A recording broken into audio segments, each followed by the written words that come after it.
और इस बार का चुनाव ममता बनर्जी के लिए अग्नि परीक्षा से कम नहीं। 7:03 2 मिनट इस वक्त हो रहे हैं। सभी के सभी 152 सीटों पर वोटिंग शुरू हो चुकी है। इस बार वेबकास्टिंग हो रही है और ये पहला फेज है। सारी की सारी तमिलनाडु की 234 सीटों पर वोटिंग शुरू हो चुकी है। पश्चिम बंगाल की 152 सीटों पर वोटिंग शुरू हो चुकी है। न्यूज़ 18 इंडिया के तमाम रिपोर्टर्स वहां उन बूथ्स पर जाकर, खासकर आप देखिए पश्चिम बंगाल में जहां पर चुनाव आयोग बाकायदा 2 टूक शब्द का इस्तेमाल करता है जब एक्स पर पोस्ट करता और ये कहता है कि हिंसा मुक्त यानी हिंसा रहित, खौफ रहित इस बार के चुनाव हम करके रहेंगे।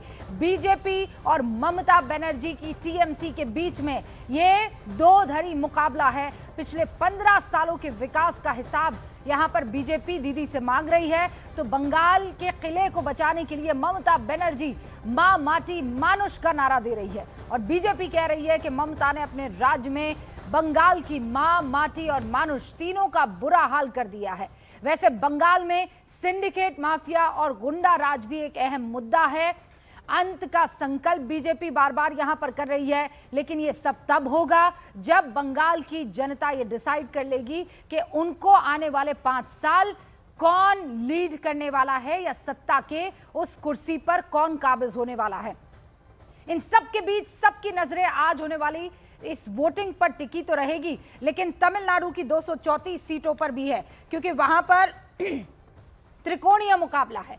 डीएमके और कांग्रेस साथ में है, एआईएडीएमके और बीजेपी साथ में है, लेकिन थलापति विजयी जो कि एक नई पार्टी लेकर आए हैं वो मुकाबले को बेहद दिलचस्प कर देते हैं और इसीलिए तमिलनाडु का मुकाबला त्रिकोणीय हो जाता है। ये तमिलनाडु का ही मंच था, तमिलनाडु की ही जमीन थी जहां पर प्रधानमंत्री नरेंद्र मोदी ने नारी वाले उस बिल का जिक्र करते हुए कहा कि 8:30 बजे मैं इस पर बुरी तरह से एक्सपोज करने वाला हूं विपक्षी पार्टियों को। और यही तमिलनाडु की जमीन थी जहां से कांग्रेस के अध्यक्ष मल्लिकार्जुन खड़गे वो ये कहते पाए जाते हैं कि Narendra Modi is a terrorist, और फिर कहते हैं कि टेररिस्ट का मतलब ये नहीं था कि वो दहशतगर्द है, मैं ये कह रहा था कि वो टेरराइज कर लेते हैं अपने साथियों को। और ये इस बीच देखिए पी चिदम्बरम पहुंचे हैं वोट डालने के लिए, अपना वोट कास्ट कर चुके हैं, चेहरे पर मुस्कान है। पूर्व गृह मंत्री, कांग्रेस का बड़ा चेहरा, और इस बार जब वोट डालकर पहुंचे तो चेहरे पर एक मुस्कान यहां पर साफ तौर पर दिखाई दे रही है। हालांकि पी चिदम्बरम अपने परिवार के साथ, कार्ति चिदम्बरम के साथ वोट डालने के लिए अक्सर देखे जाते हैं, लेकिन इस वक्त जो है आपको वो अकेले दिखाई दे रहे हैं और ये लंबी लंबी कतारें महिलाओं की भी आपको दिखाई दे रही है। हालांकि ये मेरे ख्याल से पश्चिम बंगाल की ही तस्वीर है जहां पर वो तमाम महिलाएं जो हैं लाइन लगाकर सुबह सवेरे, देखिए 7:05 हो रहे हैं और यहां पर इंतजार हो रहा है कि कब हमारा नंबर आएगा। आज जिम्मेदारी भी है, आज हक की लड़ाई भी है और इसीलिए आज सबको मजा चखाया जाएगा जनता की तरफ से। वोटिंग को लेकर बंगाल में ऐतिहासिक सुरक्षा के इंतजाम किए गए हैं। बंगाल में पहली बार सड़कों पर, सुनिएगा, हाँ, पहली बार सड़कों पर बख्तरबंद गाड़ियां दिख रही हैं। 294 सीटों की बंगाल विधानसभा में आज पहले चरण की वोटिंग होने वाली है। 16 जिलों की 152 सीटें हैं जिस पर वोटिंग होगी और 44,378 पोलिंग स्टेशंस और उनकी सिक्योरिटी के लिए बाकायदा केंद्रीय सुरक्षा बलों की 2,407 कंपनियां तैनात की गई है। और बड़ा फैक्टर पश्चिम बंगाल में क्या होगा, वो लगभग 5.5 लाख जो है ना, 5,23,000 ऐसे युवा मतदाता जो पहली बार वोट डालने वाले हैं। तमिलनाडु की अगर बात करूं तो सभी 234 विधानसभा सीटों के लिए आज ही वोटिंग हो जाएगी। वोटिंग पर प्रधानमंत्री नरेंद्र मोदी ने सोशल मीडिया एक्स पर अभी पोस्ट किया है इस वक्त की बड़ी खबर कि पश्चिम बंगाल विधानसभा चुनाव का पहला चरण आज हो रहा है। प्रधानमंत्री नरेंद्र मोदी का जरा एक बार पोस्ट दिखा दीजिए स्क्रीन पर। मैं सभी नागरिकों से आग्रह करता हूं कि वो लोकतंत्र के इस उत्सव में पूरी ताकत से भाग ले। मैं विशेष रूप से अपने युवा मित्रों और पश्चिम बंगाल की महिलाओं से अपील करता हूं। प्रधानमंत्री का पोस्ट डालिए प्लीज स्क्रीन पर। यह इस वक्त की बड़ी खबर है। प्रधानमंत्री नरेंद्र मोदी ने एक्स पर पोस्ट किया है और लिखा है पश्चिम बंगाल विधानसभा चुनाव का पहला चरण आज हो रहा है। मैं विशेष रूप से अपने युवा मित्रों और पश्चिम बंगाल की महिलाओं से अपील करता हूं कि वो बड़ी संख्या में मतदान करें। यह प्रधानमंत्री का ट्वीट। उधर तमिलनाडु में विधानसभा चुनाव के लिए जो मतदान हो रहा है वो ये कह रहे हैं, ऐसे में मैं सभी मतदाताओं से लोकतंत्र के इस पवित्र कर्तव्य में उत्साहपूर्वक भाग लेने का आह्वान करता हूं। मैं विशेष रूप से तमिलनाडु के युवाओं और महिलाओं से आग्रह करता हूं कि वो बड़ी संख्या में मतदान करने के लिए आगे आए। ये प्रधानमंत्री नरेंद्र मोदी का आप पोस्ट जो है वो देख रहे थे। सारे खास मेहमान हमारे साथ जुड़े हुए हैं, जल्दी से उनसे आपका तारुफ करवा देती हूँ। तहसीन पूनावाला इस वक्त आपको स्क्रीन पर दिखाई दे रहे हैं, राजनीतिक विश्लेषक है। मौमिता चक्रवर्ती आपको दिखाई दे रही हैं जो कि राजनीतिक विश्लेषक है, और मेरे दो साथी इस वक्त आपको दिखाई दे रहे हैं ग्राउंड जीरो पर जो हर खबर आप तक पहुंचाएंगे।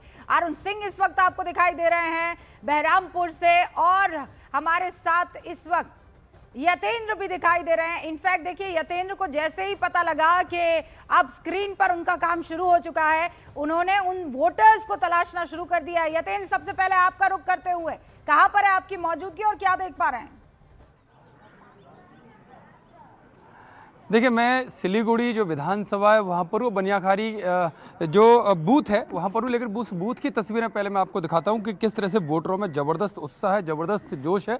6:30 बजे से ही यहाँ पर इतनी लंबी लंबी लाइनें लग गई हैं, चाहे महिला हों चाहे पुरुष हों, हर तरह का हर वर्ग का वोटर आपको दिखाई दे सकता है, क्योंकि वोटिंग शुरू नहीं हुई इससे पहले ही लंबी लाइनें लग गई। हमारे साथ एक महिला वोटर हैं जो वोट डालकर आई हैं। आपने वोट डाल दिया? हाँ।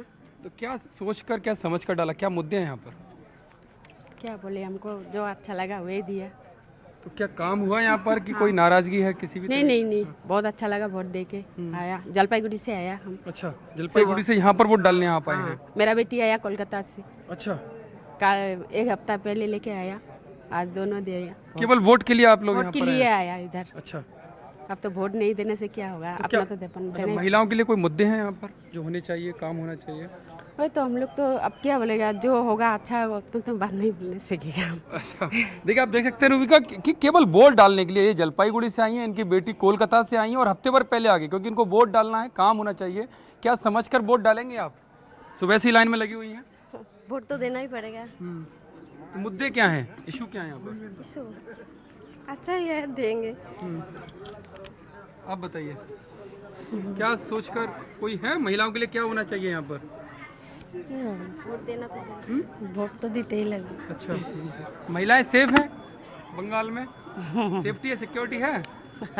हम पढ़ रहे हैं हिंदी। अच्छा, हिंदी की दिक्कत है।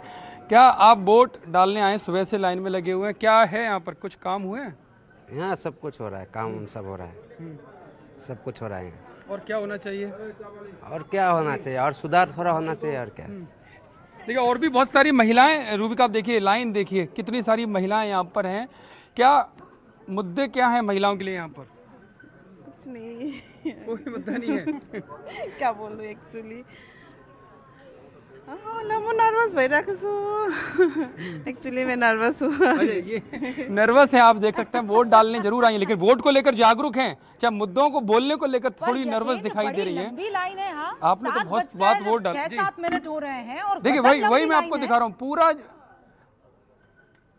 देखिए बिल्कुल लंबी लाइन है, और मैं कह रहा हूँ सुबह 6-6:30 बजे से लाइन लगनी शुरू होगी, क्योंकि वोटिंग का समय 7 बजे से शुरू हुआ है। लेकिन महिलाएं सुबह से ही हैं, पुरुष सुबह से ही हैं। क्या आप बताइए, क्या मुद्दे हैं यहाँ पर, क्या काम होना चाहिए, क्या सोचकर वोट डालने आए हैं? अभी वोट डाल के देखते हैं क्या होता है आगे। आगे क्या होगा ये तो बात की बात है, मुद्दे क्या सोचकर वोट डालेंगे? अभी कोई सोचा तो नहीं है, देखते हैं फिलहाल। हाँ आप बताइए, आप तो यूथ हैं, युवाओं के लिए कोई मुद्दे हैं यहाँ पर? जी, अभी तो बेरोजगारी बहुत है इस राज्य में, तो शायद कुछ हो सके, उस उम्मीद से वोट डालने हैं फिलहाल के लिए। तो परिवर्तन के लिए जी। आपको लगता है कि सच में ये बेरोजगारी कह रहे हैं, बेरोजगारी वाला मुद्दा काम करेगा यहाँ पर? जी बिल्कुल जी करेगा। क्या बताइए, बड़ा मुस्कुरा रही हैं आप भी। बताइए, वोट डालने तो आप सुबह से आ गए, मुद्दे क्या हैं? क्या बोलूं मैं? चलिए, आप देख सकते हैं रूबिका, बोलने में थोड़ा संकोच है, लेकिन कहीं भीड़ जो है ना जी। अद्भुत दिखाई दे रही है। मैं बता रही हूँ आपको, यहाँ जब न्यूज़ 18 इंडिया की जनता देखेगी तो वो कहेगी कि ये देखिए सिलीगुड़ी में सुबह सवेरे आप इतनी बड़ी कतार, जैसे मतलब वोटिंग खत्म होने को है। अक्सर ये वाली भीड़ जो है तब दिखाई देती है जब आखिरी कुछ घंटे बचे हुए होते हैं, लेकिन सिलीगुड़ी जो है आप देख रहे हैं, कोलकाता आसनसोल के बाद पश्चिम बंगाल की ये तीसरी बड़ी सिटी है और साथ में ही जलपाईगुड़ी है, तो वो ट्विन सिटी बना देती है। और पूर्वी हिमालय के तलहटी पर बसा ये खूबसूरत सा इलाका, दार्जिलिंग जो जिला है उसमें ये विधानसभा पड़ती है और इस बार यहाँ भी मुकाबला बड़ा दिलचस्प होने वाला है। बहुत इंपॉर्टेंट सीट। और देखिए आप यतेंद्र के पीछे लंबी लंबी कतारें, और सिर्फ पुरुषों की आप ये लाइनें सिर्फ पुरुषों की नहीं देख रहे हैं, महिलाओं की भी लंबी लंबी कतारें। आप वो जो असल में कहते हैं ना कि पहले मतदान उसके बाद जलपान, वो साफ तौर पर यहाँ पर यतेंद्र जहाँ सिलीगुड़ी में मौजूद है दिखाई दे रहा है। मेरे साथ इस वक्त अरुण भी मौजूद है। अरुण, आपकी मौजूदगी कहां पर है? और जो यतेंद्र की वहां पर दिखाई दे रही है, अरे मतलब आप अगर देखेंगे तस्वीरें तो आप कहेंगे कोई मेला वगैरह लगा हुआ है, इतनी भीड़। देखिए रूबिका, इसके पहले असम में भी इसी तरह का मेला दिखाई दिया था। 6:30 बजे से ही लोग वहां पर कतारों में लग गए थे। और इस वक्त मैं बहरामपुर हूं, जहां से अधीर रंजन चौधरी कांग्रेस पार्टी के बड़े नेता हैं, विधानसभा चुनाव लड़ रहे हैं। तस्वीरें मैं आपको दिखाऊं मतदाताओं को। इसके पहले जरा एक बात जिस पर पूरे देश में जिक्र हो रहा था कि पैरामिलिट्री फोर्स इतनी भारी संख्या में क्यों है, और तृणमूल कांग्रेस ने इसका बड़ा मुद्दा भी बनाया था। बीजेपी और तृणमूल कांग्रेस के बीच शब्दों का बाण भी चला था। तस्वीरें मैं आपको दिखा रहा हूं। देखिए यहाँ पर सीएपीएफ की तरफ से जो सिक्योरिटी दी जा रही है उसकी तस्वीर यहां पर दिखाई गई कि महिला देखिए यहां पर हंसती हुई अपने मताधिकार का प्रयोग कर रही। बुजुर्ग लोग हैं, ये कह रहे हैं कि सीएपीएफ और ECI, election commission of India, दोनों ने मिलकर के यहां पर तैयारी ऐसी की है कि निर्भीक रूप से लोग आकर के अपने मताधिकार का प्रयोग कर सकें। तो ये जरूर दिखाना मैं चाहता था, क्योंकि सीएपीएफ देखिए यहां पर लिखा हुआ है और जवानों की तस्वीर बनी है। जो लोग भी बूथ के अंदर आ रहे हैं वो कम से कम इस बात को लेकर के मुतमईन रहे कि उनके साथ कोई डरा करके, धमका करके और उनको मजबूर करके वोट नहीं ले सकता। जहां तक आपने बात की कि कितनी भीड़ है, जरा आपको मैं दिखा रहा हूं तस्वीरों में। आइए राकेश नेगी जी, जरा मेरे साथ आइए। मैं तस्वीरें दिखा रहा हूं। यहां पर लोग लाइनों में लग गए हैं और जैसा कि दिखा रहे थे यतेंद्र, बड़ी बड़ी संख्या में, भारी संख्या में लोग सवेरे से ही आ गए। और देखिए यहां पर भी अगर आपको दिखाई देगा तो हाँ, एक बात जरूर है कि जो महिलाओं की लाइन है वो पुरुषों से आधी है, लेकिन आधी आबादी पूरी ताकत के साथ यहां पर लगी हुई है। लोग आए हुए हैं यहां पर, जरा पूछते हैं उन लोगों से। मैम क्या क्या कहाँ से आए आप लोग? यहीं से? हाँ, मैं यहीं से हूँ, बट जॉब के लिए मैं बाहर रहती हूँ, दिल्ली में। दिल्ली में रहती हैं आप? Yes, yes. देखिए ये दिल्ली में रहती हैं, वोट देने आई हैं, तो क्या आपके इश्यूज हैं, मुद्दे क्या हैं यहाँ के? जॉब के लिए, जॉब चाहिए यहाँ पे सरकार में, तो इसी के लिए कि इस बार सही हो सब कुछ। और एजुकेशन की हालात क्या है इस इलाके में? यहाँ पे कम है क्योंकि सब कुछ बाहर जाना पड़ता है। कोलकाता में सही है, वहाँ पे जाना पड़ता है बाहर, फिर कोलकाता के बाहर भी और तो सही है। तो हम लोग इसलिए बाहर गए हैं कि जॉब के लिए, एजुकेशन के लिए, सब कुछ। एजुकेशन जॉब के लिए बाहर गए हैं, वोट देने के लिए तो आखिर में आना पड़ता है घर पे। क्या नाम है आपका मैम? हिंदी आती है थोड़ी बहुत? नहीं। अच्छा आपको आती है हिंदी थोड़ी बहुत? थोड़ी बहुत। क्या सोच के वोट देने आए हैं आप? बोलबो কিছু বলার बोलिए, कोई बात नहीं। क्या बोल रही है? ভোট দেবো দেখি আমাদের। वोट दे के देखेंगे। अच्छा अच्छा, हिंदी आती है आपको? आपको थोड़ी बहुत हिंदी आती है? आपको आती है थोड़ी बहुत? अच्छा, आप जरा बताइए, आप तो युवा भी हैं, पहली बार वोट दे रहे हैं क्या कि पहले भी दे चुके हैं? नहीं, पहले भी दे चुके हैं। युवाओं के मुद्दे जरा बताइए, आप लोगों के इश्यूज क्या है इलेक्शन में? इशू कुछ नहीं है। देखिए हम लोगों का शहर के लिए जो डेवलप करेंगे, जो लाइट, रास्ता और वगैरह, जो कंजर्वेंसी का जो पार्ट है, वो लोग जो मतलब जो पार्टी अच्छे से करेंगे उनको ही हम लोग वोट देंगे, उसको ही सपोर्ट करेंगे। ऐसा बात है। उसको ही सपोर्ट करेंगे, लेकिन खुल के कोई बता नहीं रहा, बताना भी नहीं चाहिए। वोट तो आपका, वो तो प्राइवेट चीज़ है, वो तो नहीं यस यस यस, ये मैं बड़ा अच्छा लगा आपकी बात। जरा जो पैरामिलिट्री की बात आप कर रही थी रूबिका, जरा देख लीजिए पैरामिलिट्री फोर्स के लोग यहाँ पर एकदम जहाँ बूथ पे एंट्री होनी है ना, वहाँ पे पैरामिलिट्री फोर्स के लोग हैं और वो तैनात हैं। तो ये जो एक बहुत दिनों से राजनीतिक आरोप प्रत्यारोप चल रहे थे ममता बनर्जी और बीजेपी के बीच, ये देखिए you are under CCTV surveillance, यहाँ पे वेब कास्टिंग हो रही है और अगर वेब कास्टिंग रुक गई तो उस वक्त मतदान भी रुक जाएगा। यानी हर एक वोट जो डाल रहे हैं उसका पूरा रिकॉर्ड रखा जा रहा है। यहाँ पर आपको तस्वीरें दिखाई दे रही हैं, यहाँ पे एंट्री पर दोनों तरफ से ये जो सीएपीएफ के लोग हैं, और सारे जरा कैमरा दिखा दीजिए, वहाँ पर कैमरा भी है, किसकी एंट्री हो रही है, किसकी एग्जिट हो रही है, कौन कितनी देर खड़ा है, क्या हरकत कर रहा है, क्या कुछ कर रहा है, सब कुछ यहाँ पर रिकॉर्ड हो रहा है। तो एक मुकम्मल तैयारी चुनाव आयोग की तरफ से है। और ये जो लाइनें हैं वो दिखाती हैं कि इलेक्शन कमीशन और भारत के लोकतंत्र में जो लोगों का भरोसा है, चाहे आधी आबादी हो चाहे पुरुष हो, वो सब लोग पूरी ताकत के साथ अपने मताधिकार का प्रयोग करने आए। हाँ, इस सीट पर अधीर रंजन चौधरी की किस्मत दांव पे लगी है। हाँ, और अधीर रंजन चौधरी नरुगोपाल मुखर्जी टीएमसी से हैं और सुभद्र मैत्रा जो है वो भारतीय जनता पार्टी से है। शुवेंदु अधिकारी अपने दम पर मतलब खालिस इकलौते सिपाही के तौर पर लड़ते हुए दिखाई दे रहे हैं। आपने भी उनको बहुत कवर किया जब वो लीडर ऑफ ऑपोजिशन हुआ करते थे और उसके बाद अचानक जो है उन्होंने ये आरोप लगाना शुरू कर दिया कि देखिए भाई मुझे यहाँ अकेला छोड़ दिया है लड़ने के लिए। शायद अरुण आपने कुछ देर पहले उनसे बात की थी, जरा वो बातें सुनवा देते हैं और उसके बाद हम आगे बढ़ेंगे। नंदीग्राम से भी हमारे साथ सपना जुड़ चुकी है, लेकिन उससे पहले ये बातचीत जल्दी से देख लीजिए। हमारे साथ अधीर रंजन चौधरी हैं। दादा, आप विधानसभा चुनाव लड़ रहे हैं और मुकाबला त्रिकोणीय भारतीय जनता पार्टी से मुकाबला, क्या उम्मीद आपको है और जनता का मूड क्या है? जनता का मूड अच्छा है, हमारी उम्मीद अच्छा है कि हाँ यहाँ हम हरा पाएंगे, उम्मीद तो है। ये उम्मीद लेकर ही हम चुनाव लड़ रहे हैं। 2011 में 2016 में ये तो आपकी ही सीट, कांग्रेस ही यहाँ से जीती, लेकिन बीजेपी जिस तरह से विधानसभा चुनाव में भी जीती और लोकसभा चुनाव में भी इस सीट पर थोड़ा अच्छा वोट मिला, उससे क्या आपको लगता है? चुनाव में सब चुनौती है। चुनाव के मतलब चुनौती, और चुनौती से पार करना है कि मतलब चुनाव, तो चुनाव में चुनौती तो रहेगा और चुनौती को पार करके आगे निकलना ही मेरा मकसद है और निकलने की कोशिश कर रहे हैं। और ये जो हुमायूं कबीर का एक जो इधर पूरे इलाके मुर्शिदाबाद, आप तो बहुत सालों से यहाँ बहरामपुर के सांसद रहे, कोई असर नहीं इसका। हुमायूं कबीर का आपको मीडिया में उनके बर चला के बात कहे जाते हैं, लेकिन असलियत में कोई असर नहीं है, ये मैं समझता हूँ। अकेले लड़ने का फैसला आप लोगों का जो है वो लग रहा है वो फायदेमंद है पार्टी के लिए? देखिए, पार्टी के फैसले अकेले लड़ रहे हैं, क्या होगा नहीं बाद में पता चलेगा, अभी कैसे बताऊं। मेरा आखिरी सवाल आपसे है अधीर दादा, कि सरकार किसकी बनती हुई दिख रही है आपको? मुझे अभी पता नहीं, चुनाव के बाद पता चलेगा कि सरकार किसको बनेगा या नहीं। ममता, मैं ज्योतिष नहीं हूँ भाई, ऐसा हमारे पार्टी की काम है, हमारे पार्टी को ताकत बढ़ाना, हमारे पार्टी को उभर के सामने लाना, बस। अधीर रंजन चौधरी कह रहे हैं कि सरकार किसकी बनेगी पता नहीं है, लेकिन वो पूरी जीत के लिए लड़ रहे हैं। ये तो किसी को नहीं पता है सरकार किसकी बनेगी। नेताओं के दिल में ये बात जरूर है, वो जानते हैं क्योंकि जमीन पर रहते हैं और उनको हाव भाव सारा पता पड़ जाता है। 100% टीवी के सामने, कैमरा के सामने कुछ भी बताएं, लेकिन उनको इस बात का एहसास तो हो जाता है कि वो जीत रहे हैं कि हार रहे हैं।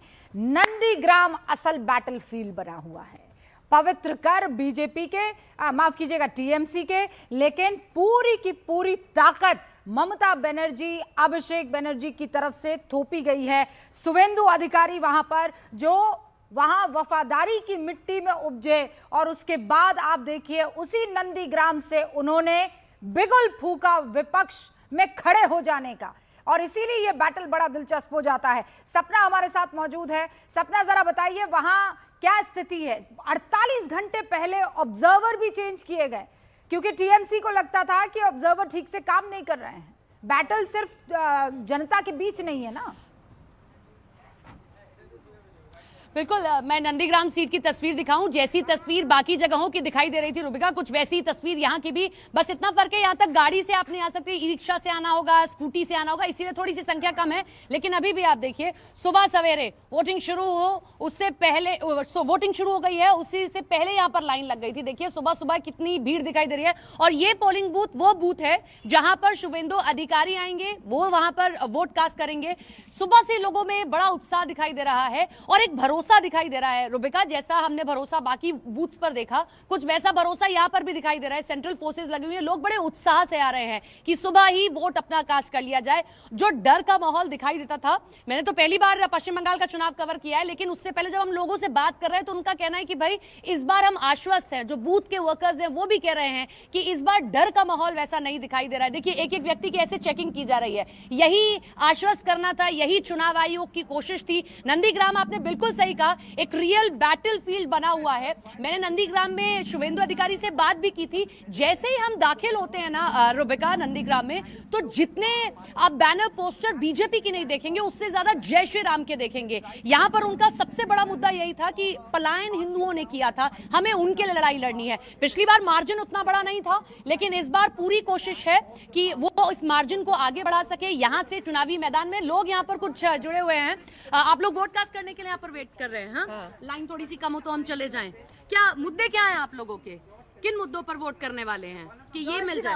जय श्री राम। जय श्री राम। सबकी विकास है, सबकी विकास, सबके विकास। आपका आज सबका विकास चाहिए। सबका विकास। जय श्री राम। जय श्री राम। जय श्री राम। देखिए यही एक संकेत है रुबिका, क्लियर नहीं बोला है लेकिन जय श्री राम से आप बहुत सारी चीजें समझ सकती हैं, क्योंकि जिस तरीके से लोग यहाँ पर रहते हैं उनका कहना है कि हमने नंदीग्राम में रक्त रंजित होती हुई धरती भी देखी है, कोई भी चुनाव ऐसा ही नहीं रहा है जब यहाँ पर हमने किसी तरीके की झड़प ना देखी हो, लेकिन इस बार हमारे मन में जो डर था उसे हटाया गया। जो केंद्रीय बल है वो यहाँ पर आया, हमसे लगातार बातचीत कर रहा है, वो ये कह रहा है। अच्छा एक चीज बताइए दादा, हर बार हमने देखा झड़प हो जाती थी, कुछ ना कुछ इधर से उधर होता दिखता था, कई बार नंदीग्राम में हुआ, इस बार तो डर नहीं है ना? कोई डर नहीं है। आप लोग सब घर से बाहर निकल रहे हैं वोट का? आराम से आदमी लोग दे रहा है वोट। हाँ। ठीक है, कोई दिक्कत नहीं है।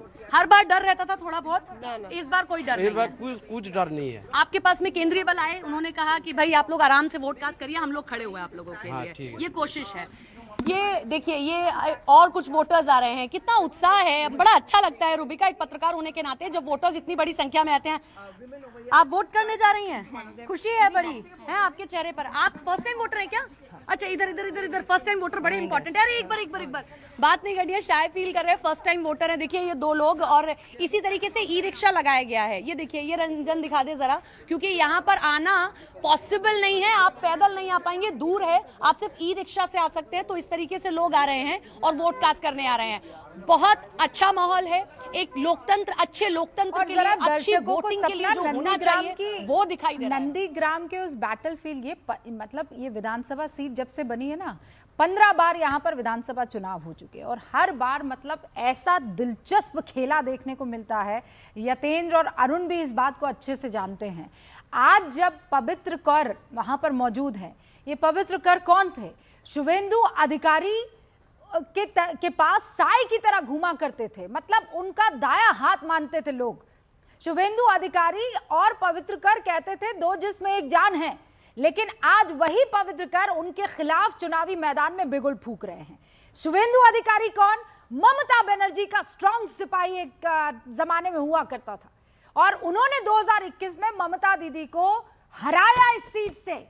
मतलब ये दबदबा कभी लेफ्ट का हुआ करता था, दीदी काबिज हुई, फिर उसके बाद बीजेपी यहां पर आई 2021 में, और अब 2026 पवित्र कर वो कमाल करके दीदी को ये सीट दोबारा दे पाएंगे, या फिर इस बार भी बीजेपी यहां पर गजब के कलर्स के साथ शुभेंदु अधिकारी के साथ चली जाएगी? ये जनता तय करेगी, हमें नहीं मालूम। लेकिन बड़ा दिलचस्प यहां पर पूरा का पूरा बैटल। तहसीन भी है और ममता भी हमारे साथ मौजूद है। ममता, नंदीग्राम के साथ साथ वो कौन सी अहम सीटें हैं 152 में से जिस पर आपकी नजर रहने वाली है? मैं मुर्शिदाबाद में जाना चाहूंगी क्योंकि वो बॉर्डर एरिया में है, तो मुर्शिदाबाद बहुत इंपॉर्टेंट है। और रुबिका जी, क्या हुआ था कि 2025 के नवंबर में बंगाल में 7.7 करोड़ नए वोटर के नाम रजिस्टर हुई थी, और 2026 की मार्च में SIR के बाद वो घटते हुए 6.8 करोड़ वोटर में आ चुके हैं। तो अब क्या है कि मतलब नंदीग्राम के साथ साथ बहुत और भी जगह इंपॉर्टेंट है जहाँ पे हमको जाकर देखना चाहिए, जैसे मैंने बोला मुर्शिदाबाद।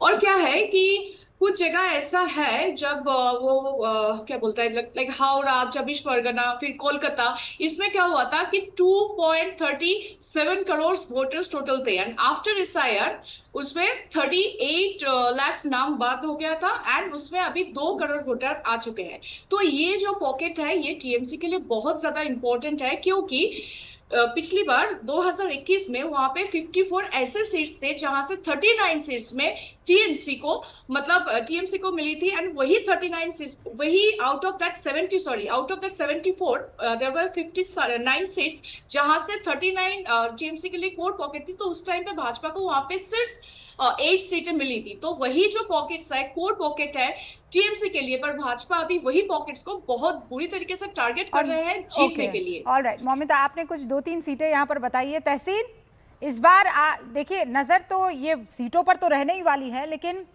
कुछ तो ऐतिहासिक फैसले चुनाव आयोग की तरफ से लिए गए हैं ताकि इस बार चुनाव ऐसे निकले और चुनाव के बाद भी स्थिति ऐसी रहे कि कोई कहने ना पाए कि यहाँ लोकतंत्र की हत्या हुई है। जी, जैसे रुबिका जी, गुड मॉर्निंग। आपके साथ ज्वाइन करने में सुबह अच्छा लग रहा है। आई न्यू ये सुबह आएगा। नहीं, मैं तो बहुत खुश हूँ। जिम छोड़कर आपके साथ हूँ तो बहुत खुश हूँ।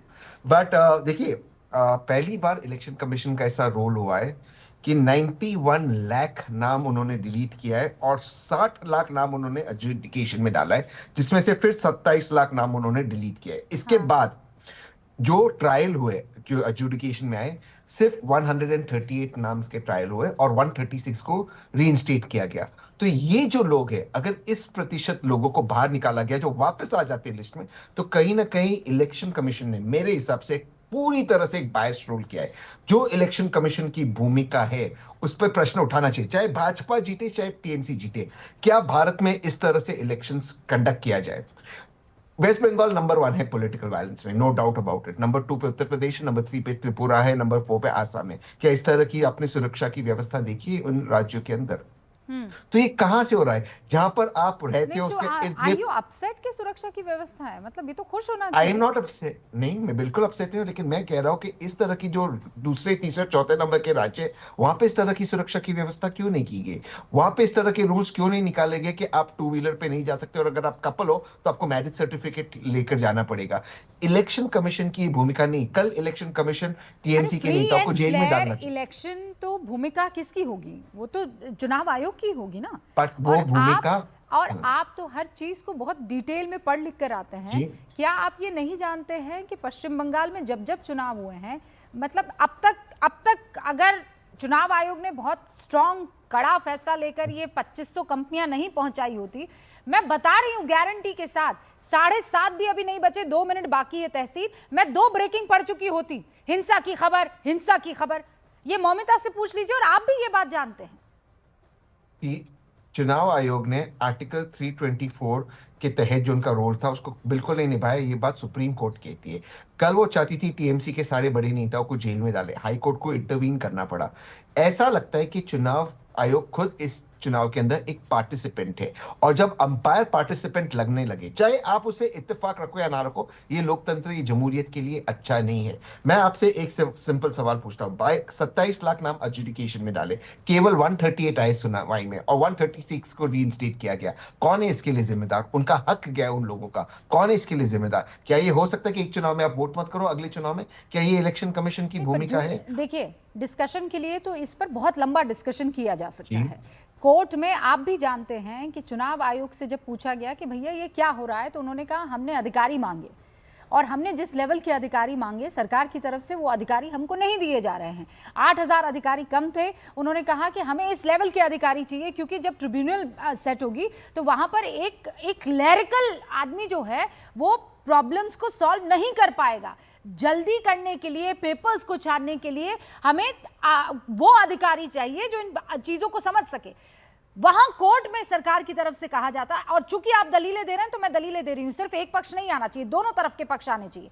चुनाव आयोग लगातार डील करता रहा। अब आप ये कह रहे हैं कि ये जो सारी की सारी गलती चुनाव आयोग की, लेकिन अब तो सुप्रीम कोर्ट की देखरेख में सबका सब हो रहा है ना। मैं फिर कह रही हूं कि ट्रिब्यूनल ने सारी की सारी प्रॉब्लम्स जो है वो सॉल्व नहीं की है। लंबा चलेगा ये मैटर और चल रहा है, लेकिन बावजूद उसके आपको लगता है कि दोनों तरफ से 50-50 हुआ है? नहीं, मैं मानता हूं इलेक्शन कमीशन की भूमिका 70 या 80% रही है भाजपा के पक्ष में।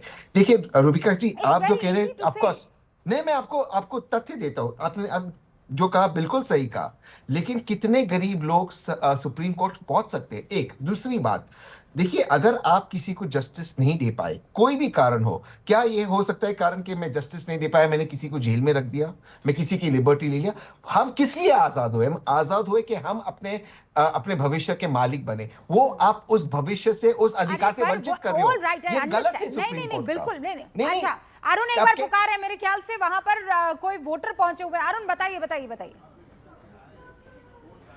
वो तस्वीरें मैं आपको दिखाना चाह रहा था। देखिए यहाँ पर सीएपीएफ के जो लोग हैं, जिसका जिक्र हो रहा था कि इतना ज्यादा संख्या में सीएपीएफ के लोग क्यों भेजे गए, तो ये जो पोलिंग बूथ है ना, इसको चारों तरफ से देखिए निगरानी कर रहे हैं सीएपीएफ के जो रिजर्व बटालियन के लोग हैं जो यहाँ पर आए हैं। कहीं भी किसी भी क्षण, किसी भी तरफ से, किसी भी एंगल से कहीं कोई चुनाव को प्रभावित न कर पाए, इस बात की पूरी जिम्मेदारी सीएपीएफ की जिम्मे है। और आप देखिए जहां जगह खाली है, जो जगह, वहां का भी मुआयना कर रहे हैं। कहीं से कोई अंदर तो आने की कोशिश नहीं कर रहा है, कहीं कोई आधिकारिक रूप से जो लोग नहीं यहाँ के लिए हैं वो तो नहीं यहाँ पर आ गए हैं।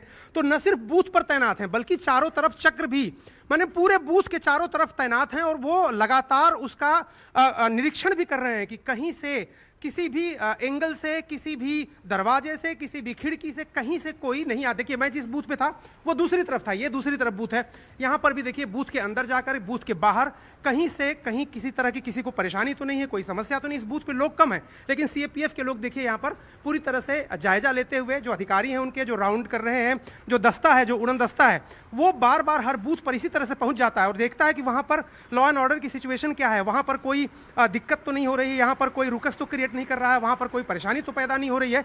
तो ये जो रूबिका मैं बार बार इसलिए सीएपीएफ को दिखा रहा हूं क्योंकि ये सीएपीएफ की तैनाती और इतनी भारी संख्या में तैनाती राजनीतिक विमर्श का, राजनीतिक आरोप प्रत्यारोप का बहुत बड़ा मुद्दा बना है पिछले कुछ महीनों में। अगर आप देखिए क्योंकि काफी पहले से तैनात करना शुरू कर दिया गया। 250 जो है कंपनियां सीएपीएफ की तैनात की गई है। घोष बाबू कुछ कह रहे हैं, जरा सुन लेते हैं। पूरा चुनाव शांतिपूर्वक होगा और उसके लिए जो भी करना है, मैंने अदालत से लेकर चुनाव कमीशन तक सरकार की तरफ से और प्रयास हो रही।